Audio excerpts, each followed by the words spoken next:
காலபைரவருக்கு ஏன் நாய் வாகனம் இருக்கு தெரியுமா? காலபைரவர் சிவனின் ஒரு ருத்ர அம்சமாக பூமியில் வெளிப்பட்டவர். அவர் மிகுந்த ஆத்திரமும் நீதியையும் பிரதிபலிக்கும் தெய்வமாக போற்றப்படுகிறார்.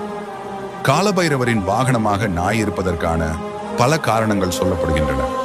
நாய் விசுவாசத்திற்கும் பாதுகாப்பிற்கும் அடையாளமாக கருதப்படுகிறது.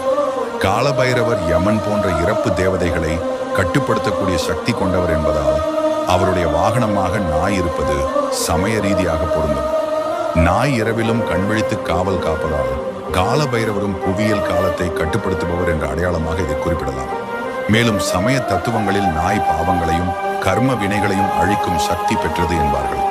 அதனால் பக்தர்கள் காலபைரவரை வழிபடும் போது நாய்களுக்கு உணவளிப்பது வழக்கமாக உள்ளது. இதன் மூலம் அவர்கள் எதிர்காலத்தில் நல்ல காரியங்களை அனுபவிக்க முடியும் என்பதே நம்பிக்கை. இந்த காரணங்களால் காலபைரவரின் வாகனமாக நாய் காணப்படுகிறது. மேலும் அவர் ஒரு காவல் தெய்வமாகவும்